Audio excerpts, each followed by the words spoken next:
Hello and welcome. Today we have the special pleasure of speaking to a man of God that no doubt you're all very aware of. He has been very kind to give us his time and to share with us, especially on issues of Nigeria and the current situation in the country. Ladies and gentlemen, let's welcome Pastor Ayo Oritsejafor. Pastor Ayo Oritsejafor, welcome to the program. Thank you very much. Pastor Ayo, people like to know a little bit about your background, your journey. So who is Pastor Ayo Oritsejafor? Who is Pastor Ayo Oritsejafor? That's an interesting question. I grew up like any other young man. But let me take you back a little bit. My mother was married to this gentleman called Joseph Oritsejafor. He had 2 wives. So they both wanted to have the first son. My mother was desperate.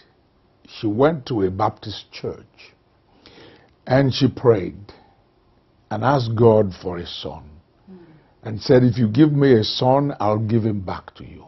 Wow. And that's how I was born. But the interesting thing was that my mother forgot the prayer. That happens, you know. She forgot all about the prayer.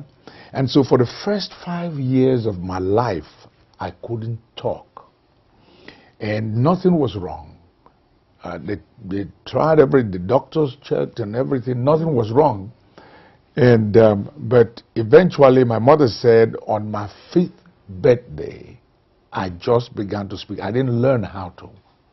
I just started speaking normally like any child that was 5 years of age.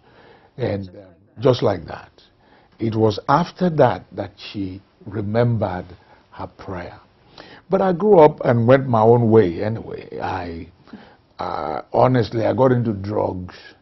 I got into anything that young people would get into. And I think mine was worse than most people. There was no hope for me, humanly speaking. So how did you? But eventually, I was invited to a crusade.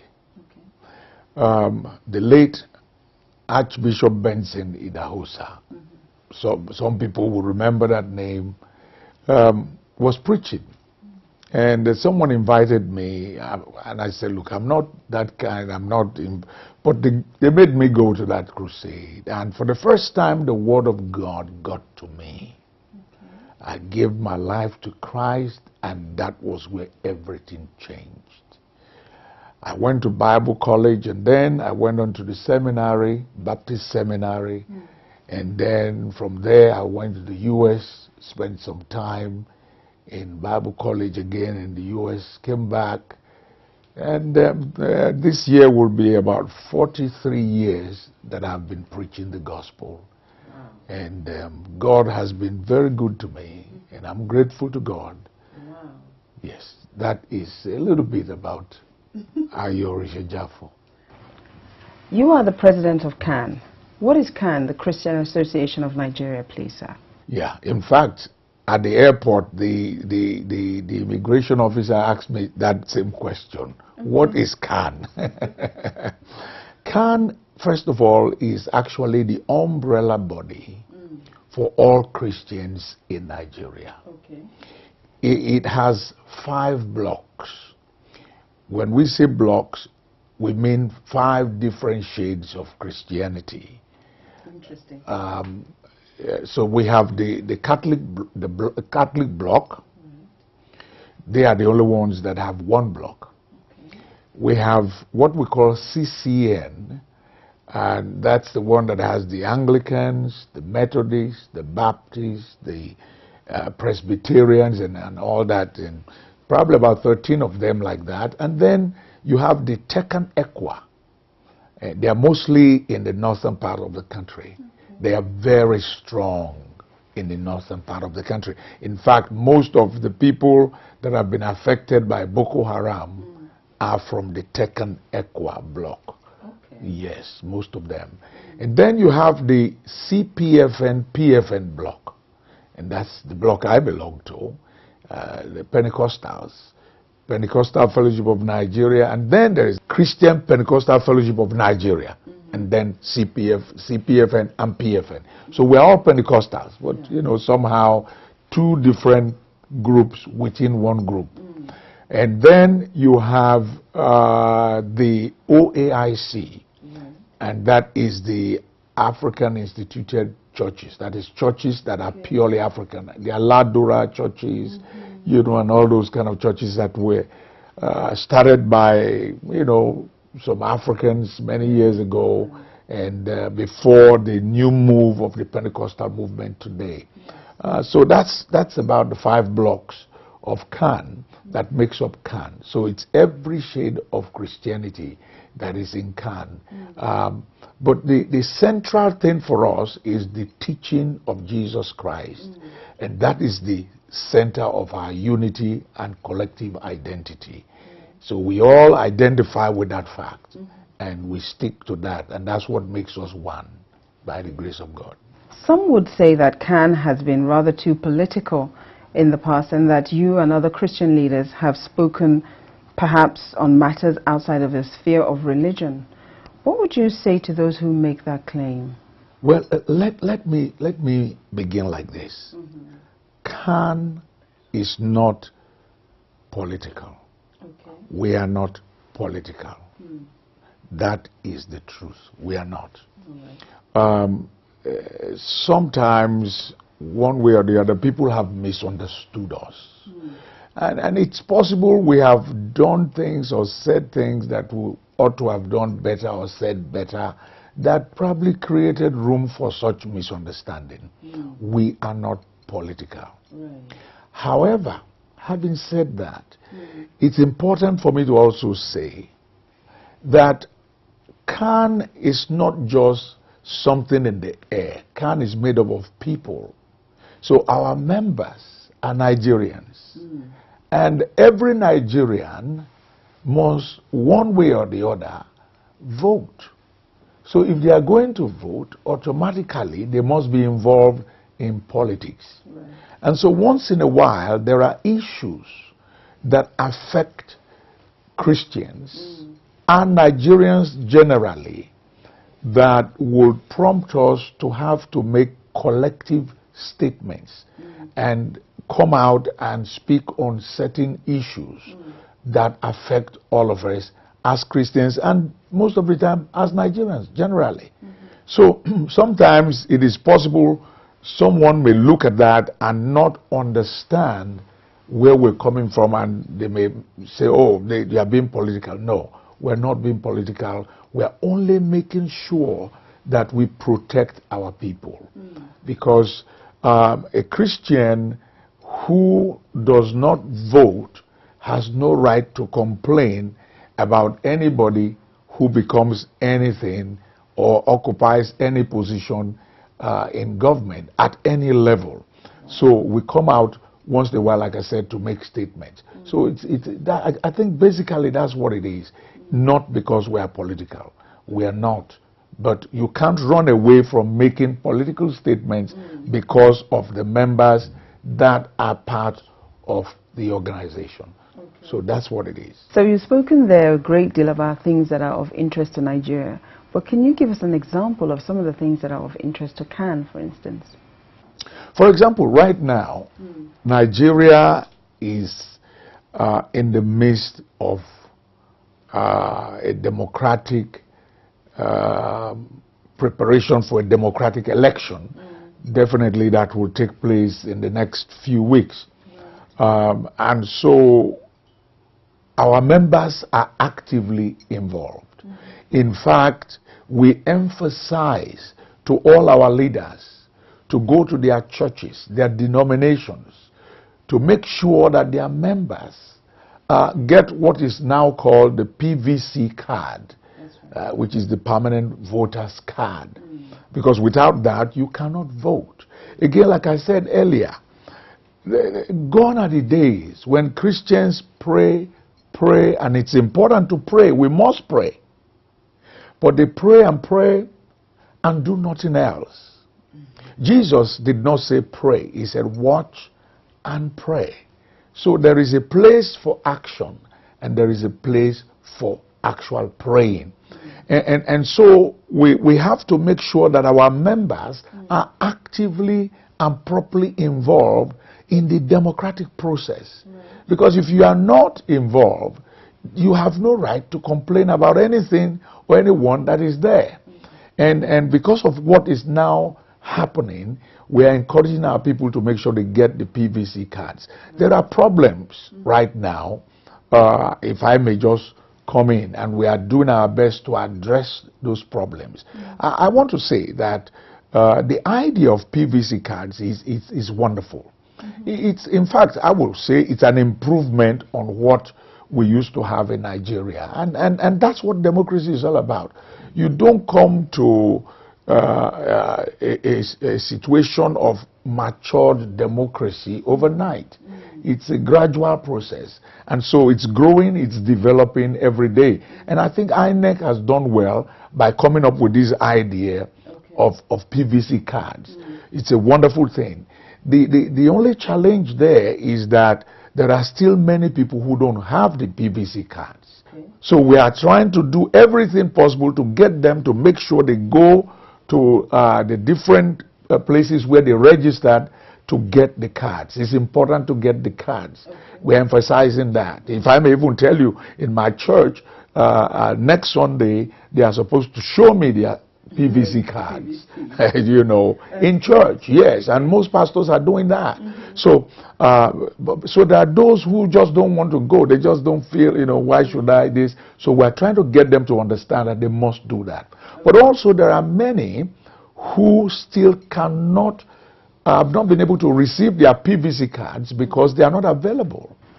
We've talked a great deal about Nigeria and, you know, and what is happening, but as a pastor, would you say that you've observed any tensions with religions against each other?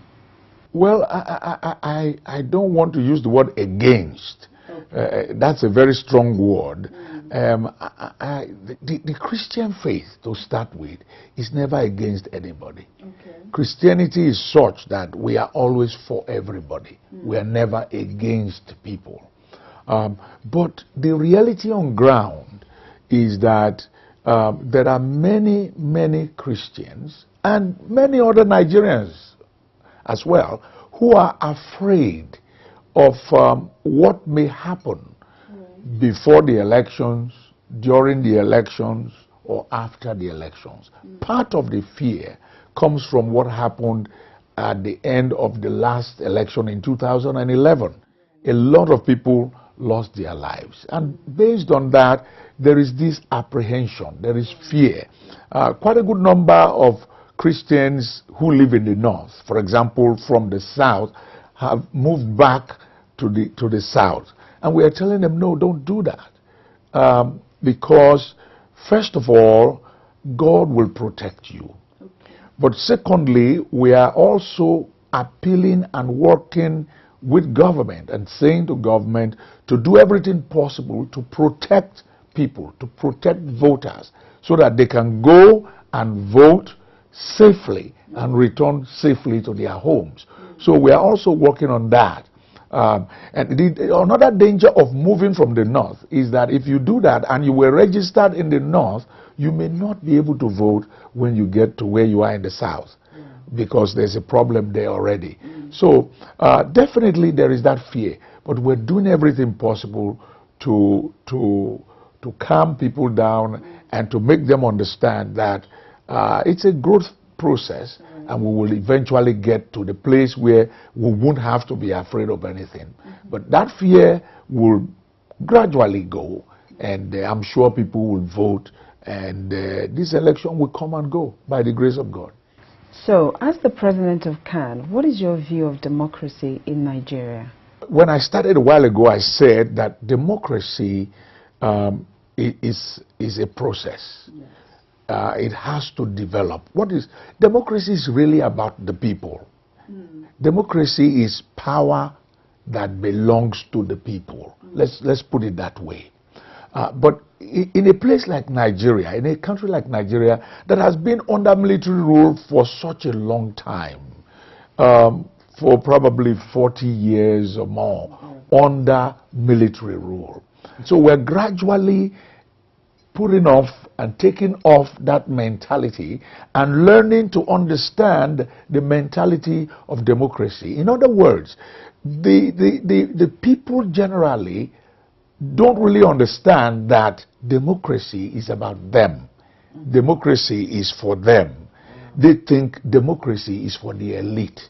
Democracy is for those other people. And we are just here to watch and see how it goes. Whatever way it goes, whatever they like, they give us, whatever they want, they do for us. But they still don't understand that democracy gives you the right to elect people into positions, and automatically that gives you the right to make sure that they are accountable for whatever position they find themselves. They are accountable to you as the people that elected them. But it's a struggle. I think we will eventually get there, because the moment we can achieve that, you will discover that people will not sell their voters cards, for example. People will not sell their votes. You won't be able to pay someone just to vote for someone, because he knows that that is his life. If he does that, he is selling out his life, or he's taking money in return for his life. And his life is worth more than any amount of money. But for some, they still don't get it yet, but that is happening gradually. So democracy is a growing process in Nigeria. And by the grace of God, from what I see, eventually it will take root, it will become strong. And Nigeria, in my own opinion, will become one of those nations that will be a great example for the world to look at and learn from.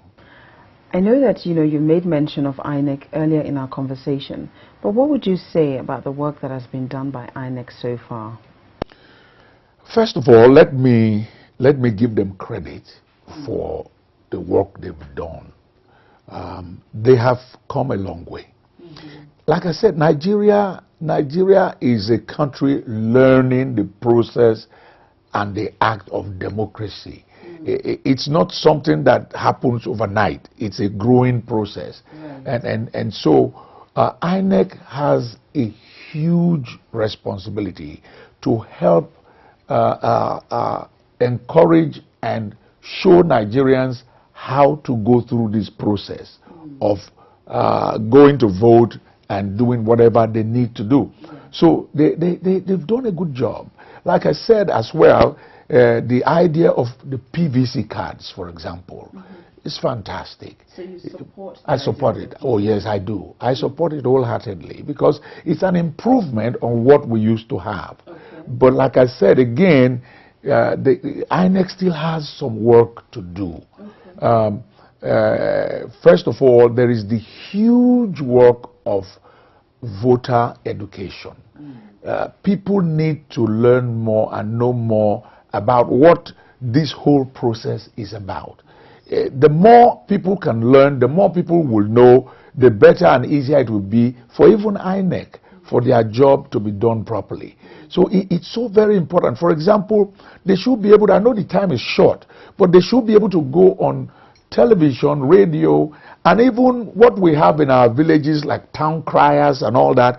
They can do some things in the native dialects, in different forms, to make sure people are educated enough to know what this is about, why they must participate, and how they should participate, what they should do on that day, what they shouldn't do on that day, and all these different things. So there's a lot of work in that area. And the more they do that, the easier it will be for people to understand why they should have a PVC card. So they need to be educated to let them know that, yes, your vote counts. It's very important. But also there are many who still cannot get their cards. And they keep going. Some have complained, they've gone 2, 3, 4, 5 times. And we are saying to people, as CAN, look, if you have attempted so many times to get your card and you've not been able to, let us know about it, so that we can find ways to collectively put some of these names together, different issues together, and approach INEC to let them know some areas of difficulties that they need to work on. Because definitely, like I said, there are many, many things that need to be done in educating people about these things. So INEC still has a lot of work to do. We've talked a great deal about INEC, Nigeria, and you know what INEC has been doing to date. Do you have any further advice that you would give to INEC as to what they could do that perhaps would improve the situation? Well, again, like I said, there is the voter education, which is number one on my list. I think, to me, that is the major thing that they must work on. Yes. Number two, if the voter education is done right, most Nigerians will go and get their PVC cards. But then, again, it's like repeating myself, but I think it's important.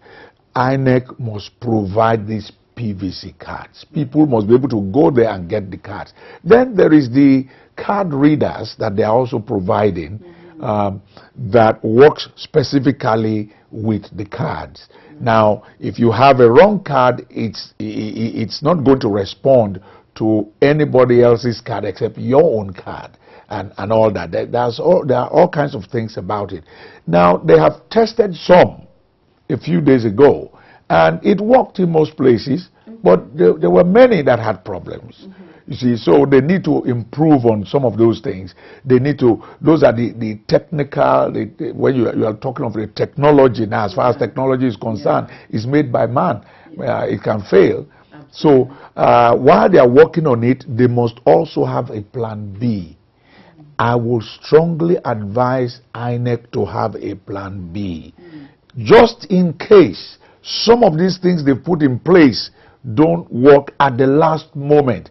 If they start seeing so many people not being able to use the card readers, the card readers are not reading the cards. So what else can be done so that people are not disenfranchised and that? So they need to put a plan B on ground. It needs to be there ready. So any polling booth where they have such problems, they can now go to plan B. So I think these are some very important things I would like to say to INEC. If they follow some of these things, it will work wonderfully for them and for us as a nation. Again, we've spoken considerably about INEC, about Nigeria. However, what would you say was, the role of government in voters' education? First of all, INEC is a government agency. So whatever INEC does, in a sense, it's government doing it. But then you have the Ministry of Information that I believe are already doing something, but they can do much more as well. Some of the things I mentioned earlier, they can break down some of the informations into the local dialects. They can go as far as the grassroots, to the point where in our villages, there were ways people were communicating. One of those things was the town crier, if you know anything about that. There are ways, so communication has always been there. They can also get the message out through those town criers in the different communities, in the different dialects. And somehow it will help even the people in the rural areas, in the different places in the villages, so that they can connect, hook up, and participate in the process. So they are doing something, but they can do a lot more. And these are some of the things I think that it's mostly in the area of voter education. I think that is very vital, very important. The time is short, but a lot can be done. And I believe that they have an opportunity to work on it very quickly, because the extension of the time, I think, in my own opinion, was a great blessing. And a great blessing to everybody and for everybody. Given the time that we have now, is it still realistic to be able to get all of these things that you've talked about done in time for the 28th? I think it is. Okay. I think it is. It just depends on how serious people are. Those in charge, those who are supposed to do it. If they are serious, they can get it across there. If they work with it, they go out there, they talk to the people. There are so many things that can be done at the same time. not doing this first or doing that, because we don't have the time. Yeah. So about 3, 4, 5 different things can be done at the same time. And I believe that they can reach as many people as possible. I know it can be done. You're a man of God who some say is close to government. Can you tell us a little bit more about the role of government in a democratic election? Close to government, I don't know if I'm that close to government. But in my position as president of CAN, naturally, government will want to talk with the leader of Christians and the leader of Muslims. Yeah. And so once in a while, they will ask that we come for meetings. So we do go for such meetings. So if you look at it from that angle, well, probably you may not be wrong if you say I'm close to government. But I would say that government definitely has a lot to do. You see, in the very developed nations, what government does cannot be as much as what government will do in developing nations. In developing nations, most things as at now are in the hands of government. Government they have a lot of work to do. And the democracy cannot be deepened and made stronger if government does not allow it. And in my opinion, in my own opinion, and I must be honest with you about this, I'm a pastor and a man of God. I think government, this present administration, has done a lot in that area. For example, today in Nigeria, like never before, the average Nigerian can wake up and abuse the president and say anything they like. They can just, anything. It has never happened. Many people that ran out of Nigeria on exile are all back to Nigeria saying anything they want. Because democracy is a system that gives freedom. Freedom of worship, freedom of speech, freedom of association, freedom of all these different. See, democracy is mostly about freedom. Yeah. Freedom to choose who you want to govern you. Freedom for everything. So I think this government, to a large extent, has done a lot in that area. Okay. That is not to say they can't do more. There are other things they can do. The time is short, but they can do a lot more to help get our people more involved in the democratic process. We're seeing at the moment government asking people to go out to vote. Why should the government be asking people to go out to vote when voting is actually everybody's democratic right? Surely they should just exercise it. That's interesting, because without the people, you really don't have a government. A government is not a legitimate government if they are not properly elected by the people. There are other nations like Bangladesh and others that have been able to increase their voting population and all that, and number of people that have come out to vote because the government was able to go out there and encourage them. And I think this government is doing the same, and the governments at all levels are trying their best to do the same to get our people to go out there to vote. It's important for government to do it so that they can gain legitimacy from the process that will get the people to go out there to vote. When they vote, when the people vote, the government is legitimate. Thank you. Now I'm just going to take you back slightly to the church again. I know we spoke about the church earlier. However, as a faith leader, what would you say is your role in the election and also in the democratic process? Well, first of all, in most churches, we have activities every day. Okay. Every day.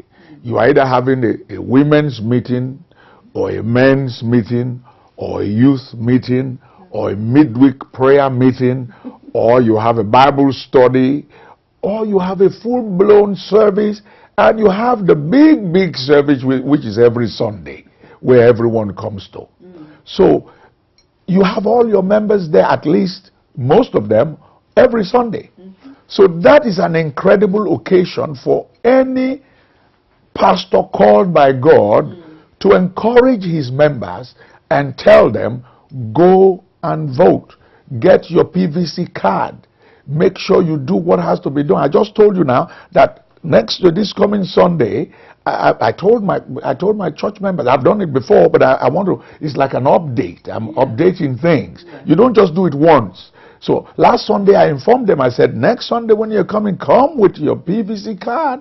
You know, and some said, I had some saying, we've tried, they didn't give it. I said, try again. I give you this whole week, go there and try. If you don't get it, when you come on Sunday, put your name down, give me all the informations of where you went to and you couldn't get it. So Sunday is an incredible day, but we have activities every day of the week. So every pastor must do this. Your members will thank you later, because they will discover that you have helped them to participate in one of the most important processes that any human being should be proud of, and that is electing people into position.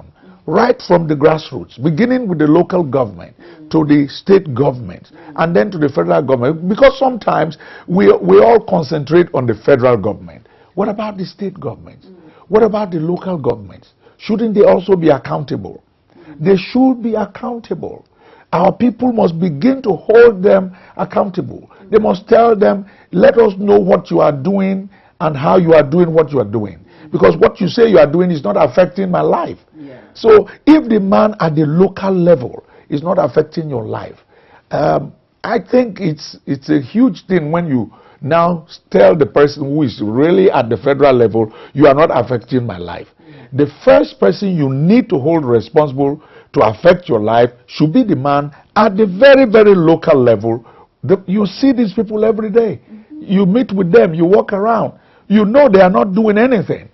So, I mean, if I tell you some stories, it will blow your mind. Please do. I don't know if I want to get into that. But I will tell you that it is time for Nigerians to start holding local people, local or locally elected government officials accountable for their position, for what they do with money, what they do with their position, what they do with whatever comes to them.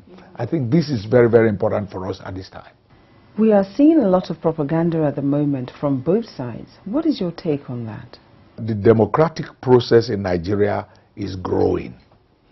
And growth sometimes can be very painful. So I think we are also going through the pains of growth. So a lot of this propaganda will be there. We may not be able to stop it.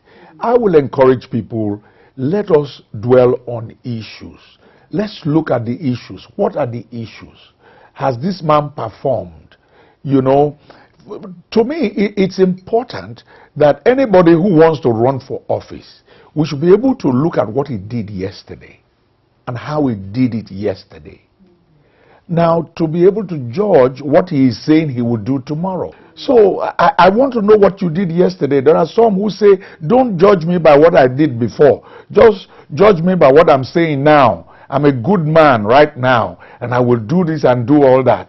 That's wonderful, but it's important for us to also look at what people have done in the past. What have they done? Those in government now, what have they done? Those who were in government many years ago, what did they do? What have they said? What have they been saying? What did they say yesterday? And how far have they come with what they said yesterday as compared to where they are today and where we are as a nation today? It's important to look at all this, you know. And if you do that, you'll be able to sift between propaganda and reality, because these things are all kind of muddled up. But you can separate them because it's right there. Nigerians are intelligent people. I'm sure as time goes on, even within this short time, we'll be able to see. We will know what propaganda is. So propaganda is one thing. The realities are another thing. So Nigerians must look and read in between the lines to pick out what is right and what is wrong. Just going back slightly, you've talked about how we should hold government accountable at local level. Does that mean we should not hold government accountable at federal level? Oh, never. Why? It's important. Like I said, at all levels of governance, the federal, the state, and the local level. Now, what I was trying to say is the situation we have in Nigeria is that people, it's almost like nobody really Again, it's the mentality. Yeah. It is the understanding. The understanding most Nigerians have is the federal government, the federal government, the federal government. But in the Constitution, there are responsibilities of the federal government, there are responsibilities of state governments, and there are responsibilities of local governments. Now, Nigerians need to know the different responsibilities, you know, because if they don't know, they will keep putting it all on one area and one aspect of governance, while the other people will just be there doing whatever they like. That's why I said, now, look, someone once said, every politics is local. All politics is local. And that's the truth, because we all come from somewhere. We live somewhere. You know, when you want to vote, you don't go to Abuja to vote. You know, you may be voting someone into a position in Abuja, but you do your voting where I come from, Warri, you do it in Warri, which is local. So there are people also that will be voted into position right there in Warri as well. So I should be able to hold those ones responsible to say, all right, you are here with me in Warri, what are you doing with what is given to you? While the federal government, we know the responsibilities, the things they are supposed to do, we also hold them responsible. Doesn't matter what level of governance. Pastor Ayo, it's been great talking with you today. Do you have a last word for our viewers? What I will say to us as Nigerians mostly, and there may be others who are not Nigerians, but mostly to Nigerians, is to say, don't give up on Nigeria. Believe in Nigeria. There is only one Nigeria. We don't have two. We can only have this one. But Nigeria cannot be Nigeria without Nigerians. We are the ones that can make Nigeria great. God wants to do it, but he works through people. Let us have hope. Let us have faith. Let us believe that with time, this nation will become the nation of our dreams. But we must work together. Whether you are a Muslim or you are a Christian, whether you believe in anything or you don't believe in anything, we must work together, because we are all Nigerians first. We must agree that we are Nigerians and we want a great Nigeria. And we can do it. We can do it. We can make it happen. And so, please, reach out. Let's play down on our differences. I am not saying that we don't have differences. But even with the differences, there are things we all agree on. And one of those things is that we want a great Nigeria. And we will all get it, because that's our heart desire. May God give it to us. May God bless Nigeria. Thank you. Well, you've heard from Pastor Ayo. It is entirely up to you to go out there and ensure that you pick up your PVC and cast your vote. Thank you for watching. We'll see you next time. Until then, take care.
you.